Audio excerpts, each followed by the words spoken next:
Hi hello నమస్తే welcome to our channel Godavari brothers. Thandel movie trailer రావడం జరిగింది.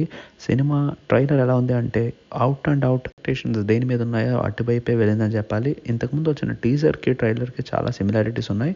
లవ్ స్టోరీ సినిమా తర్వాత ఇంకొక లవ్ స్టోరీతో వస్తున్న సాయి పల్లవి గారు అండ్ నాగ చైతన్య గారికి ఈ సినిమా ఖచ్చితంగా ఒక పెద్ద ప్లస్ పాయింట్ అవుద్దనే చెప్పాలి. ఎందుకంటే రెగ్యులర్ లవ్ స్టోరీస్ మామూలుగా మనం చూసే ఆడియన్స్కి ప్యాట్రియాటిజం అనే ఒక కొత్త యాంగిల్ని క్రియేట్ చేస్తున్నారు. అంతేకాకుండా ఈ మధ్యన వచ్చిన సినిమాల్లో బాలీవుడ్లో అక్కడక్కడ ప్యాట్రియాటిజం సినిమాలు వచ్చాయి, కానీ టాలీవుడ్లో మొండెట్టి గారు ఒక కొత్త యాంగిల్లోనే జాలర్లు వాళ్ళ కష్టాలు ప్లస్ వాళ్ళ వరల్డ్ బెండింగ్ ఎలా చేశారు అనేది కూడా చూద్దాం.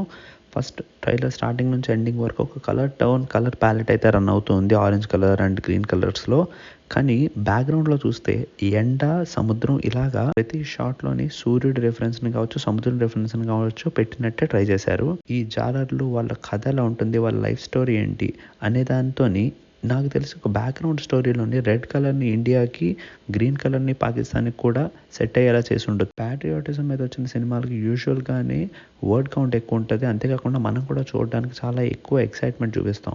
ఇక్కడ ఒక లవ్ స్టోరీని ప్యాట్రియాటిజంతో జాయిన్ చేసి జాలర్లో వాళ్ళ కష్టాలతో పాటు వాళ్ళ వరల్డ్ బిల్డింగ్ ఎలా ఉంటుంది, వాళ్ళు ఎలాంటివి తింటారు, వాళ్ళు ఎలాంటి బట్టలు వేసుకుంటారు, వాళ్ళ లైఫ్ స్టోరీస్ ఎలా ఉంటాయి, ప్లస్ వాళ్ళు దేని గురించి కంగారు పడతారు, దేని గురించి కష్టపడతారు అనే వాటి నుంచి అక్కడ జరిగే చిన్న చిన్న ఎలక్షన్స్, అక్కడ ఒక నాయకుడికి ఎలా తీసుకుంటారు, తండేలు అంటే ఏంటి, తండేలు ఎవరవుతారు, ఎలా అవుతారు, ఇలాంటి చాలా ఇంట్రిగ్యూటింగ్ సబ్జెక్ట్స్ మీద అయితే ఇన్ డెప్త్ నాలెడ్జ్ తెచ్చుకున్న చందు మొండెట్టి గారు ఈ సినిమా తీశారని తెలుస్తుంది. హీరోగా చేసిన చెయ్యి చాలా కష్టం, చాలా పెయిన్, ఆ క్యారెక్టర్లో ఉండే ప్రతి న్యూఆన్సెస్ని బాగా పోర్ట్రే చేశారని తెలుస్తుంది ట్రైలర్ వరకు. ట్రైలర్లో ఉన్న ఇంటెన్సిటీ సినిమాలో కానీ ఉంటే ఖచ్చితంగా సినిమా సూపర్ డూపర్ హిట్ అవుతుంది అనే దాంట్లో ఛాన్సే లేదు.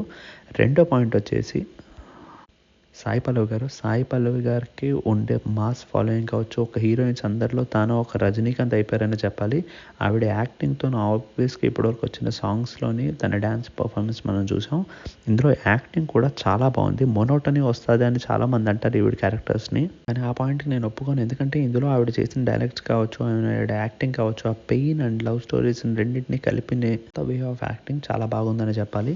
జాలర్ల కష్టాలతో జాలర్ల వరల్డ్, అంతేకాకుండా ప్యాట్రియాటిజంతో పాకిస్తాన్కి ఇండియాకి మధ్యలో ఉన్న ఇష్యూస్ కావచ్చు, వాళ్ళ కష్టాలు ఎలా ఉంటాయి అనే దాని మీద కూడా మంచి టేక్ చేయించారు.